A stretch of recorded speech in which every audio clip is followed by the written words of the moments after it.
Hi, everybody. Welcome to English Digest. I'm Tom. Hi, I'm Stephanie. And today we're going to continue talking about the love song of J. Alfred Prufrock as part of our literature unit for this month. Last time we talked about the poem. We mentioned some of the lines from that poem, but today we're actually going to talk about the author himself, T.S. Eliot, or Thomas Stearns Eliot, an American poet that basically spent most of his life in England.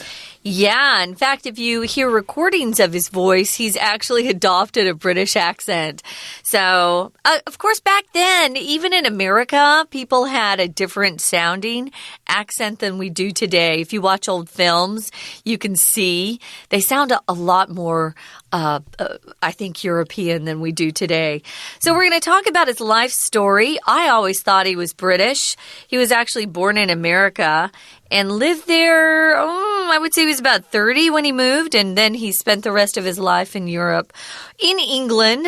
And I think he kind of considered himself American-British or British-American, one of those two. We're going to read through today's lesson, and then we'll be back to talk about it.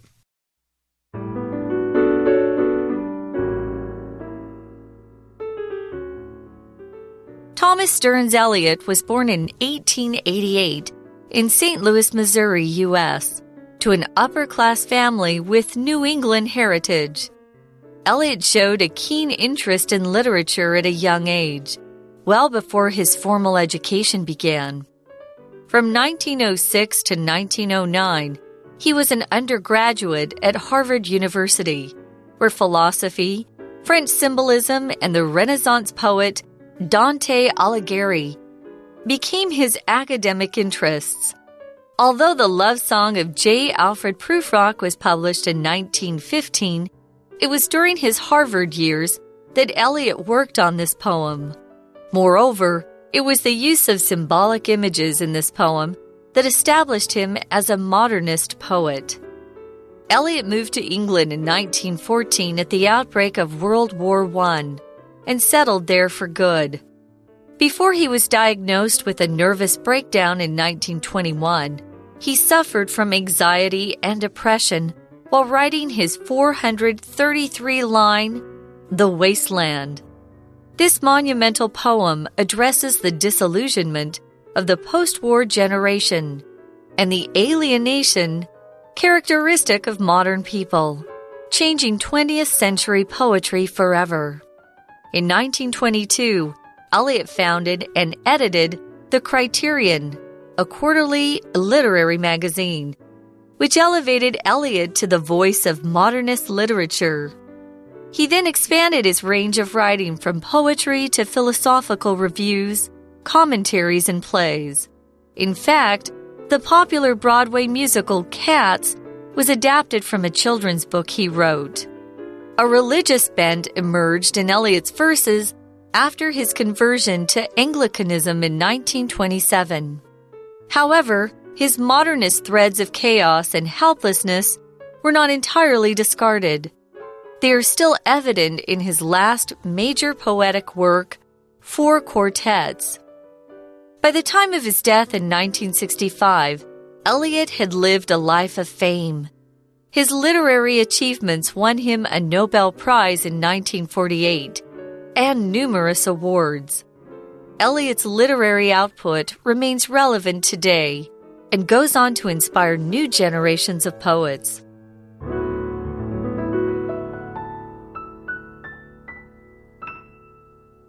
Okay, everybody, let's talk about the second part of our literature unit for this month.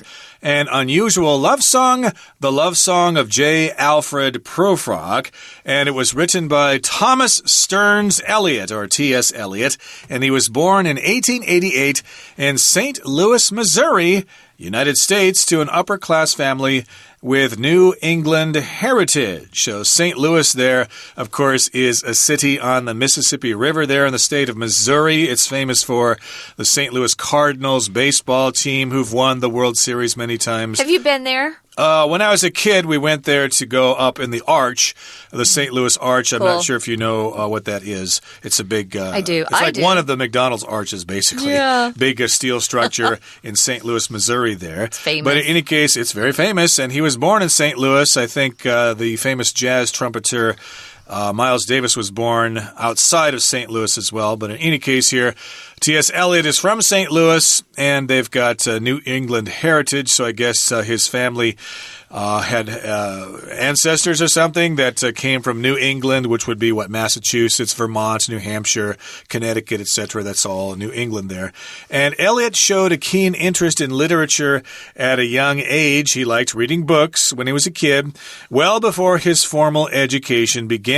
So, yes, he started to have a formal education, but he thought books were cool even before he went to school. So he had this interest in literature, so you could tell that he knew what he wanted to do basically when he was only 1 or 2 years old. Well, maybe 3 or 4, yeah. But he knew early on that he really liked literature. That's fun for parents when kids know that young what they want to do. So from 1906 to 1909, he studied at Harvard University. If you're an undergraduate, you're working on getting your bachelor's degree. So he spent his undergraduate years at Harvard, and he really enjoyed philosophy, French symbolism, and the Renaissance poet Dante Alighieri, who is Italian. They became his academic interests. Philosophy, of course, is the study of the meaning of life. You know, what are we here for? Where are we going? What's this life about? You know, things like that. So he really enjoyed those things. You can see it in his poetry, too. French symbolism. Symbolism is where you use a symbol to represent something else. So he was into all of these things. I don't know much about the poet Dante Alighieri, but you can look this guy up. If you're talking about academic anything, you're talking about time spent in school. He's an academic, we'll often say, which means somebody probably teaches as a professor, you know, or he's a researcher. But he had those interests while he was at school. Now, although the love song of J. Alfred Prufrock was published in 1915, when he was still very young, actually, it was during his Harvard years that he worked on the poem. Ooh. This makes sense because even though J. Alfred Prufrock in the poem is supposed to be an older man, it actually talks about the insecurities of a young guy, especially in college, you know, being insecure about approaching women, asking a girl out for a date, that sort of thing. Yep, some guy from St. Louis going to Boston there, going to Harvard, and then he's suddenly thrust together with all these really rich women, daughters of captains of industry and stuff like that. Back then, yeah. So I would imagine that he was quite insecure about approaching those women and talking to them. So yes, indeed, this poem was published way back in 1915 when World War I was going on, but he was at Harvard at that time. Moreover, it was the use of symbolic images in this poem that established him as a modernist poet. Symbolic images or lines in the poem that symbolize something or represent something, that's what this poem is famous for. And that made him, or people thought of him as a modernist poet. Modernism is a movement in the arts, literature, music, etc. that basically is talking about a break from classical or traditional forms. Yeah, very different. So in the next paragraph, we talk about what happened then. So he was born in the U.S., but then he moved to England in 1914 when World War I broke out. The outbreak is just a noun form of to break out, outbreak. The outbreak of World War I happened, and he just decided, hey, I like England. I think I'll just settle down here. It was probably a lot easier to move to a new country, to immigrate to a new country then. It's pretty tough nowadays if you want for an American to go to England and decide to settle there.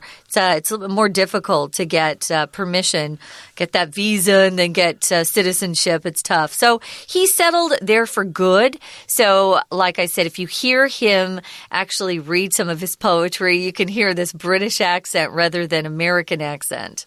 Indeed. Now, before he was diagnosed with a nervous breakdown in 1921, he suffered from anxiety and depression while writing his 433-line poem, The Wasteland, The Burial of the Dead. That's actually one of my favorite poems, although it is kind of depressing. It was written kind of about World War I and the bloodbath that was World War I and the nonsense that was what that war was all about. But in any case, he had a nervous breakdown in 1921.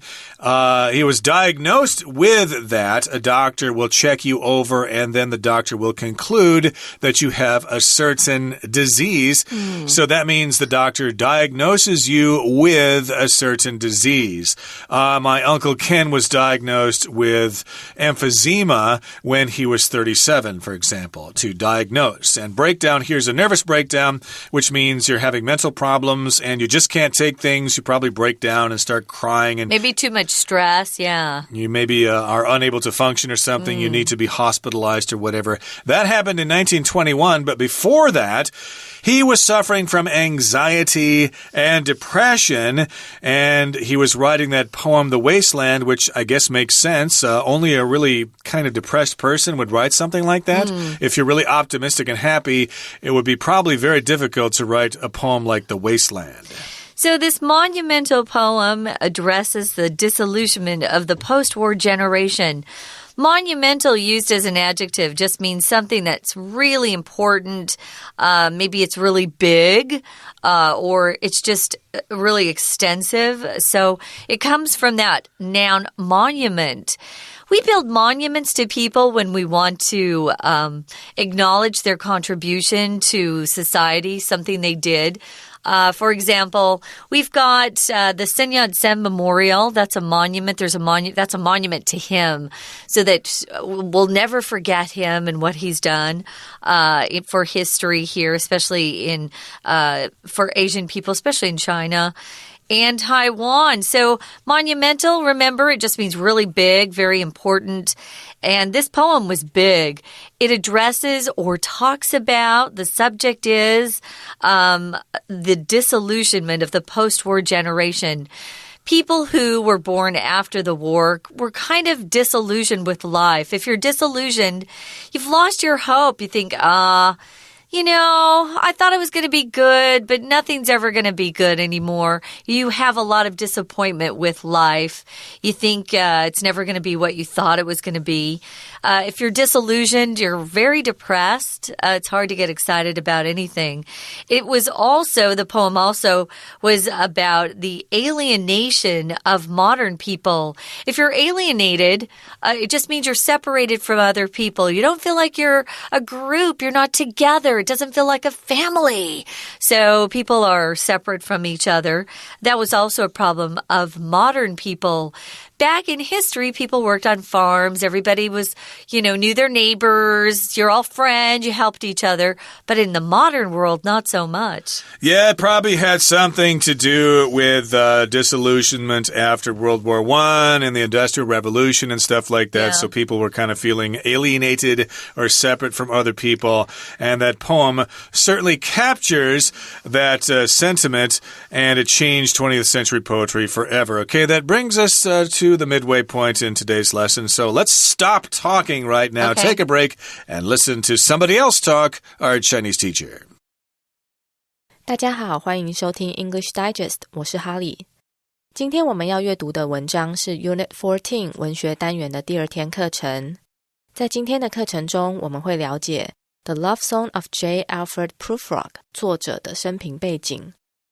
Thomas Stearns Eliot 又称为 T.S. Eliot，出生于有新英格兰传统的上层阶级家庭。我们看到第一段的第二句 Eliot showed a keen interest in literature at a young age, well before his formal education began. 早在正式教育开始之前，艾略特在很小的时候就对文学展现出强烈兴趣。Interest 在此做名词用，兴趣的意思。片语 show an interest in something 就是指对某事物有兴趣，也可以改成 be interested in something。Interested 是形容词，意思是感兴趣的。例如 Jane has been interested in volleyball since she was little。珍从小就对排球感兴趣。另外，这句有一个形容词 keen， 在本句是指强烈的、激烈的。keen 还有渴望的意思。be keen to 加原形动词，或 be keen on 加 VING， 就是指非常想做某事。例如 Lisa is keen on marrying John。 丽莎非常想嫁给约翰。keen 还可以指热心的、热衷的。be keen on something 就是指对某事物有热情。例如 Kevin is keen on dinosaurs and wants to be a paleontologist in the future。 凯文对恐龙很热衷，未来想当古生物学家。我们接着看到第一段的最后一句。Moreover, it was the use of symbolic images in this poem that established him as a modernist poet。 此外，正是在这首诗中使用象征的意象，确立了他现代主义诗人的地位。本句用了强调句型，也可以说是分裂句型。It is 或 it was ... that 有正是什么的意思。用法是将要强调的部分，通常是主词、受词、时间、地点、子句等，放在 it is 和 that 的中间，然后将句子的剩余部分放在 that 的后面。例如原句是 Joe read Jack's diary without his permission。 乔没有经过杰克的允许就读他的日记。如果要强调正是乔读了杰克的日记，就可以将 Joe 放在 it is 和 that 的中间，变成 It was Joe that read Jack's diary without his permission。 文章的第二段提到 Elliot 在1914年时搬到英国。我们看到这一段第二句的前半部分。Before he was diagnosed with a nervous breakdown in 1921。 西元1921年，他被诊断出神经衰弱之前。动词 diagnose 是诊断的意思。片语 diagnose somebody with something 就是指诊断某人患了某疾病。例如 After years of smoking, Kevin was diagnosed with lung cancer。 在抽烟多年后，凯文被诊断患了肺癌。而片语 diagnose A as B 就是指诊断 A 为 B。例如 Leo's illness was diagnosed as diabetes。 李欧的疾病被诊断为糖尿病。另外 diagnose 的名词为 diagnosis， D-I-A-G-N-O-S-I-S。 Make a diagnosis 就是做出诊断的意思。例如 You had better not take any medicine before the doctor makes a diagnosis。 在医生做出诊断之前，你最好不要服用任何药物。 We're going to take a quick break. Stay tuned. We'll be right back.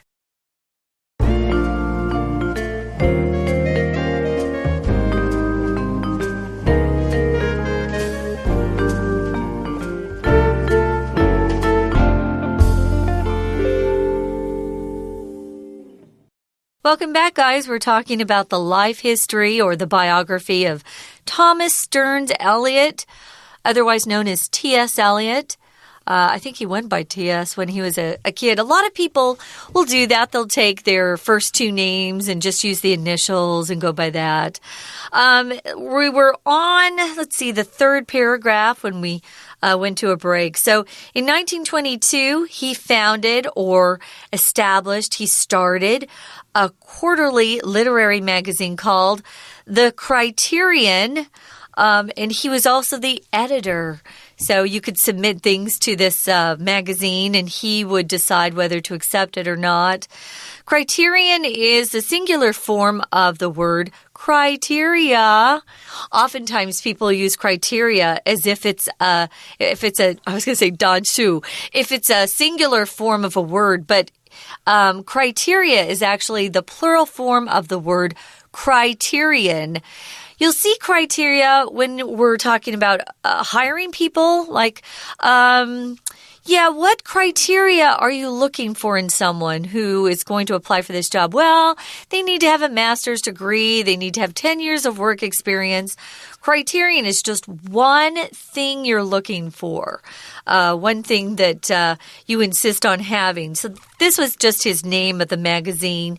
Quarterly means it came out 4 times a year, and literary means it probably just had either short stories, short poems, long poems, things like that.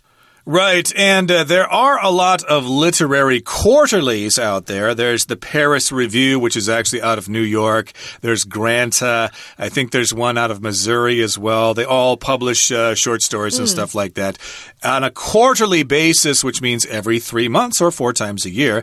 But here he founded this literary magazine, The Criterion, which elevated Eliot to the voice of modernist literature. I did mention what modernism was before.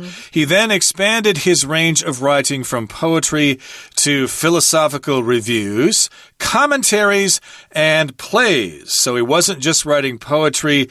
He would write reviews or articles about philosophy, commentaries, maybe about books or movies or plays or things like that. A commentary is just an article in which the writer comments on something, like I said, a movie or a book or something. And he also wrote plays, drama, things to be acted out on stage. Right. You'll often hear commentaries on DVDs for movies or shows where they invite the actors to actually talk about the movie they made, their experiences. I love those.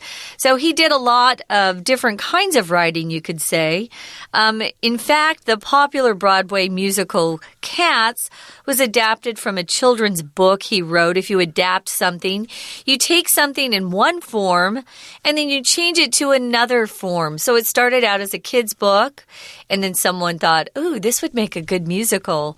And the same guy who did Phantom of the Opera thought, I like this book. I'm going to turn it into a musical. So Cats is most famous for actors who dress up as cats and then, sing lots of songs that are based on the book. The very famous song from Cat's memory is actually very T.S. Eliot, because this old lady cat is very sad that she's old and only has her memories to go on. So it's kind of interesting. He seemed a little bit down, in most of his writing. Moving on to the next paragraph, we've got an even different kind of writing that appears later in his life. Right, a religious bent emerged in Eliot's verses after his conversion to Anglicanism in 1927, okay? Anglicanism. Try to say that 20 times with your hands tied behind your back, wearing a blindfold. Anglicanism.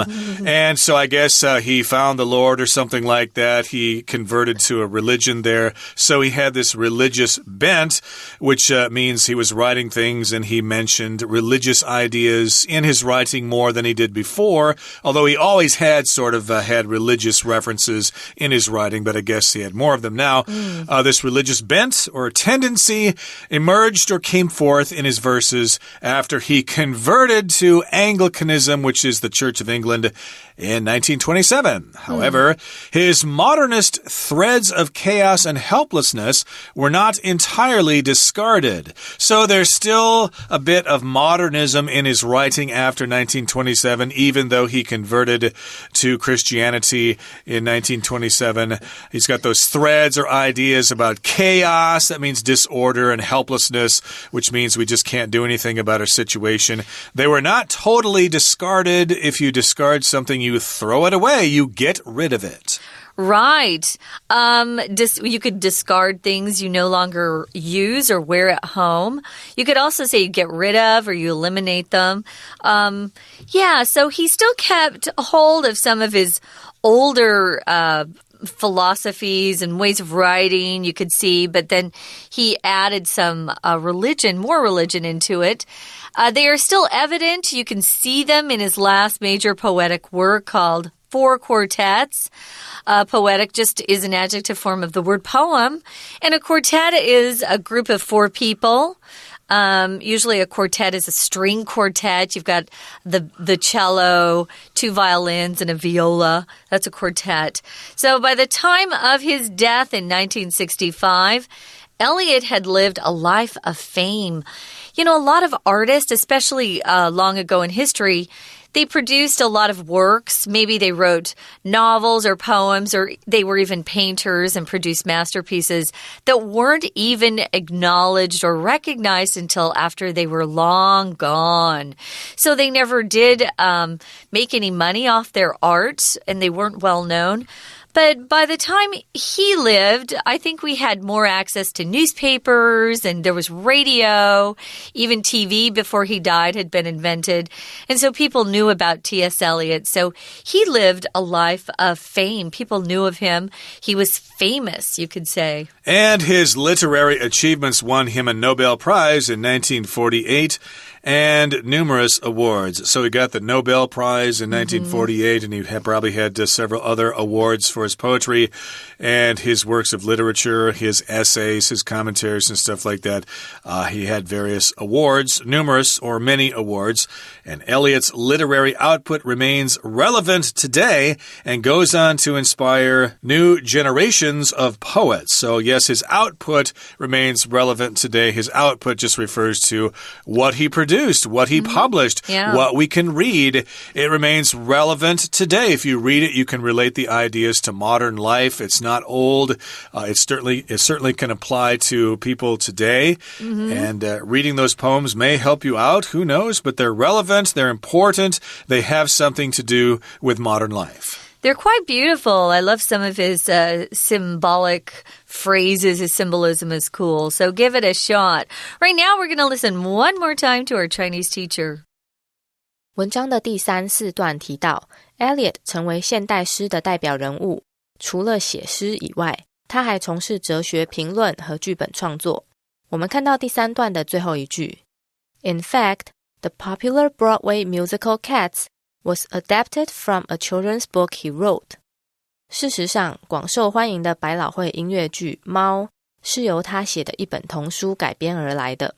动词 adapt 在本句是改编的意思， be adapted from something 就是指从什么改编，而 be adapted for something 是指改编成什么东西。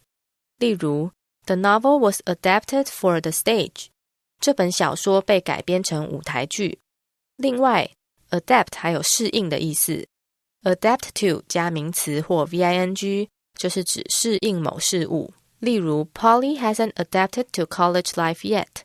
波莉还没适应大学生活。我们看到最后一段的第一句 By the time of his death in 1965, Eliot had lived a life of fame. 到西元1965年艾略特去世时，他已过了享有盛名的一生。介系词 by 用来表示在什么之前或到了什么时候， by 后面可以接一个过去时间，或是用 by the time 后面接一个过去式句子。而主要子句通常用过去完成式，表示在 by 所接的过去时间发生之前，主要子句的事情早已发生了。例如 By the time we arrived at the airport, the plane had already taken off. 在我们抵达机场前，飞机就已经起飞了。以上就是今天的课程，谢谢大家收听。Okay, everybody, that brings us to the end of our lesson for today, but please join us again next time when we go back to our featured work of literature, The Love Song of J. Alfred Prufrock. We do hope you join us then. From all of us here at English Digest, I'm Tom. I'm Stephanie. Goodbye. Bye.